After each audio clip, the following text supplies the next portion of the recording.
நான் சமைக்கிறப்ப. டேய் உனக்கு பிடிச்ச சிக்கன் டா, நல்லா எடுத்து வேகமா அள்ளி சாப்பிடு. சரிம்மா.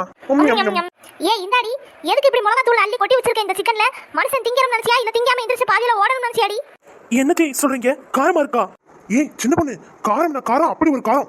டேய் என்னடா இன்னும் வெக்கம் கட்ட போய் இத தூக்கி கையில வச்சிட்டு இருக்க? எந்திரச்சு வாடா போலாம். அம்மா சின்ன பொண்ணு. வயசானவன் கூட பார்க்காம இவ்வளவு காரத்தை கொட்டி வச்சிருக்கா, இதெல்லாம் என்னால திங்கவே முடியாது. நான் திங்கறேன்னா உனக்கு என்ன கவலை? நான் பாட்டுக்கு போறேன்.